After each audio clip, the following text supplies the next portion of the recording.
জাতিসংঘে যাচ্ছেন প্রধান উপদেষ্টা, বৈঠক করবেন একাধিক বিশ্ব নেতার সঙ্গে। জানাবো নেতা কর্মীদের জন্য জরুরি নির্দেশনা দিল আওয়ামী লীগ।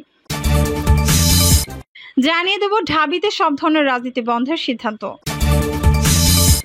এদিকে ভারতে থাকার মেয়াদ শেষ হচ্ছে, এবার কি করবেন শেখ হাসিনা। এবং সর্বশেষ জানাবো রাষ্ট্র রাজনৈতিক দলকে নতুন ভাবে সাজাতে হবে বলছেন অ্যানি। দর্শক শুনছিলেন সংবাদ শিরোনাম, এখন বিস্তারিত। জাতিসংঘে যাচ্ছেন প্রধান উপদেষ্টা, বৈঠক করবেন একাধিক বিশ্ব নেতার সঙ্গে। জাতিসংঘ সাধারণ পরিষদের অধিবেশনে যোগ দিতে অন্তর্বর্তী সরকারের প্রধান উপদেষ্টা ডক্টর মোহাম্মদ ইউনূস আগামী 24 সেপ্টেম্বর নিউ ইয়র্ক যাচ্ছেন। প্রধান উপদেষ্টা হিসেবে দায়িত্ব নেওয়ার পর এটি প্রথম বিদেশ সফর। জাতিসংঘ সাধারণ পরিষদের ৭৯তম অধিবেশনে তিনি আগামী 27 সেপ্টেম্বর বক্তৃতা করবেন। অন্তর্বর্তী সরকারের প্রধান উপদেষ্টার সফরটি হবে সংক্ষিপ্ত। তিনি 24 সেপ্টেম্বর দুপুর নিউ ইয়র্কে পৌঁছাবেন আর নিউ ইয়র্ক থেকে ঢাকায় রওনা দেবেন 27 সেপ্টেম্বর রাতে। জাতিসংঘের সাধারণ পরিষদের অধিবেশনের ফাঁকে বিশ্বের বেশ কয়েকটি দেশের শীর্ষ নেতাদের সঙ্গে প্রধান উপদেষ্টার সৌজন্য সাক্ষাতের কথা রয়েছে। এই তালিকায় আছেন নেদারল্যান্ডের প্রধানমন্ত্রী ডিক শব বাইরেনের যুবরাজ ও প্রধানমন্ত্রী সালমান বিন আহমদ বিন ইসা আল খলিফা, পাকিস্তানের প্রধানমন্ত্রী মোহাম্মদ শাহবাজ শরীফ, নেপালের প্রধানমন্ত্রী কেপি শর্মা ওলি, মালদ্বীপের প্রেসিডেন্ট মোহাম্মদ ইউজুন, যুক্তরাষ্ট্রের পররাষ্ট্রমন্ত্রী অ্যান্টনি ব্লিংকেন, ইউরোপীয় কমিশনের president Ursula von der Leyen এবং বিশ্ব ব্যাংকের প্রেসিডেন্ট অজয় ব্যাংক। পাশাপাশি জাতিসংঘের মহাসচিব আন্তোনিও গুতেরেস, জাতিসংঘের মানবাধিকার বিষয়ক হাই কমিশনার ফোকার ট্রুক, জাতিসংঘের শরণার্থী বিষয়ক হাই কমিশনার ফিলিপ্পো গ্রান্টি সহ জাতিসংঘের বেশ কয়েকটি সংস্থার প্রধানেরা বাংলাদেশের অন্তর্বর্তী সরকারের প্রধান উপদেষ্টার সঙ্গে দেখা করবেন। সূচি অনুযায়ী যুক্তরাষ্ট্রের প্রেসিডেন্ট জো বাইডেনের দেওয়া সংবর্ধনা অনুষ্ঠানে যোগ দেবেন ডক্টর ইউনূস। জাতিসংঘে বাংলাদেশের সদস্য প্রাপ্তির 50 বছর উপলক্ষে আগামী মঙ্গলবার নিউ ইয়র্কে একটি সংবর্ধনা আয়োজন করছে নিউ ইয়র্কের বাংলাদেশ স্থায়ী কমিশন। ওই অনুষ্ঠানে তিনি যোগ দেবেন। এর পাশাপাশি নিউ ইয়র্কে অবস্থানের সময় তিনি সামাজিক ব্যবসা, জলবায়ু পরিবর্তন, বাংলাদেশ যুক্তরাষ্ট্র ব্যবসায়ী পরিষদের সভায় অংশ নেবেন। আগামী 27 সেপ্টেম্বর সকালে জাতিসংঘ সাধারণ পরিষদের নির্ধারিত বক্তৃতা দেবেন ডক্টর মোহাম্মদ ইউনূস।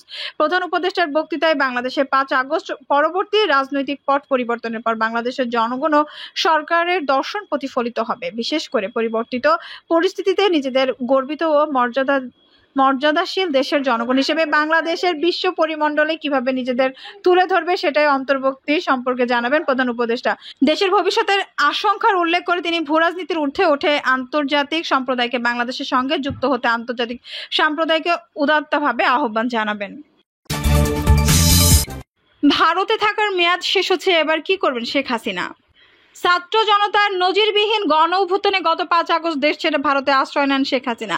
শুক্রবার 20 সেপ্টেম্বর পর্যন্ত বৈধভাবে ভারতে থাকতে পারবেন তিনি। এমন পরিস্থিতিতে প্রশ্ন উঠেছে, এখন কি করবেন হাসিনা। এদিকে বিষয়টি নিয়ে এখনো আনুষ্ঠানিকভাবে কিছু জানা যায়নি। ভারত জানা গেছে কূটনৈতিক পাসপোর্টে শেখ হাসিনার ভারতে 45 দিন থাকতে পারার মেয়াদ পূর্ণ হচ্ছে বৃহস্পতিবার 19 সেপ্টেম্বর। ফলে এখন রাজনৈতিক এবং বিভিন্ন মহলে প্রশ্ন উঠেছে শুক্রবার থেকে শেখ হাসিনা কোন আইনে বলে ভারতে থাকবেন। একাধিক মহল মনে করছে তিব্বতী ধর্মগুরু দালাই মালার মতোই সাময়িকভাবে রাজনৈতিক আশ্রয় দেওয়া হতে পারে শেখ হাসিনাকে। তবে সবকিছু নির্ভর করছে ভারতের সিদ্ধান্তের উপর।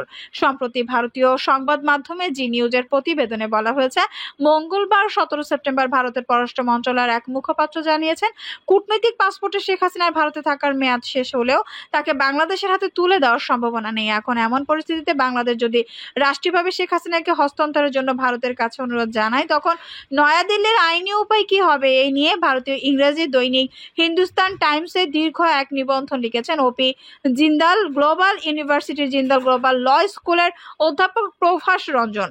নিবন্ধনে তিনি বলেছেন, ভারতের প্রত্যর্পণ আইন 1962 ছাড়াও শেখ হাসিনার সরকারের সাথে 2013 সালে স্বাক্ষরিত ভারত বাংলাদেশ প্রত্যর্পণ চুক্তিও বর্তমানে গুরুত্বপূর্ণ হয়ে উঠেছে।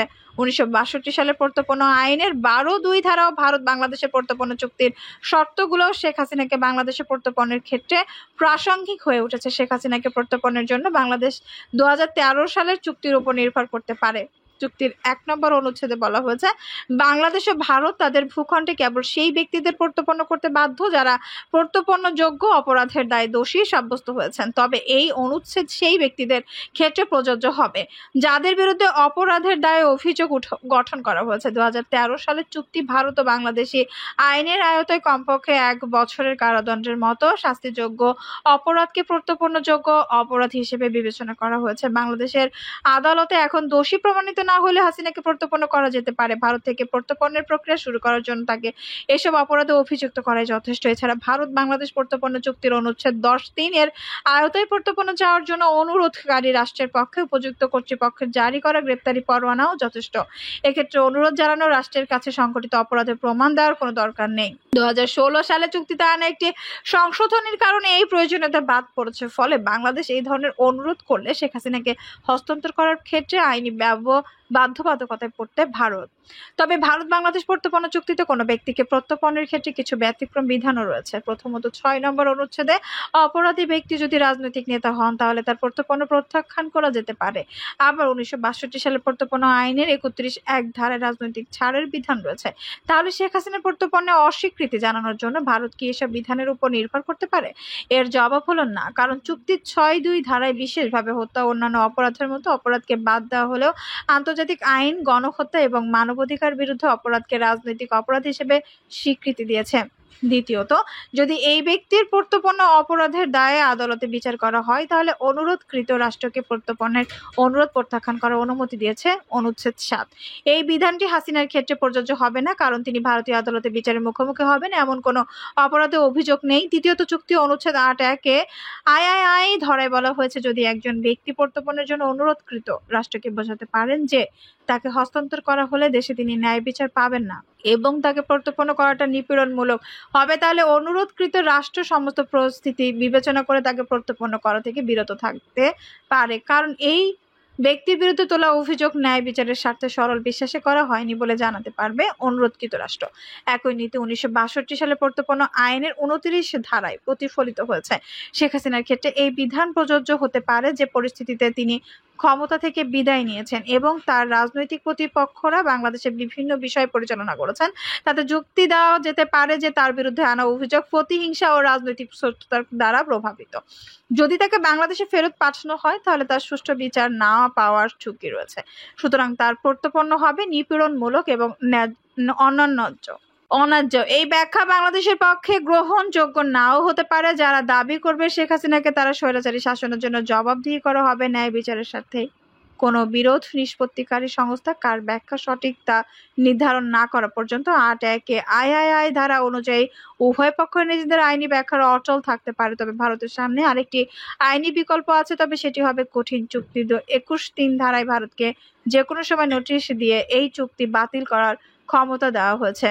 সেক্ষেত্রে নোটিশ প্রকাশের তারিখ থেকে পরবর্তী 6 মাস পর চুক্তিটি আর কার্যকর থাকবে না। এছাড়া চুক্তি বাতিলের আগে করা প্রত্যর্পণের অনুরোধের প্রক্রিয়া করার বিষয়ে চুক্তিতে কিছু বলা হয়নি। ভারত এই বিকল্প ব্যবহার করবে কিনা তা নির্ভর করবে দেশটি শেখ হাসিনাকে কতটা মূল্য দেয় তার উপর। তবে এখন পর্যন্ত এতটুকু স্পষ্ট যে তিনি যেহেতু নয়াদিল্লির ঘনিষ্ঠ বন্ধু ছিলেন সেহেতু তার পাশে থাকতে চায় ভারত। নেতাকর্মীদের জন্য জরুরি নির্দেশনা দিল আওয়ামী লীগ। সামাজিক যোগাযোগ মাধ্যমে আওয়ামী লীগের প্যাড ব্যবহার করে দেওয়া কোনো নির্দেশনার ভিত্তি নেই বলে জানিয়েছে দলটি।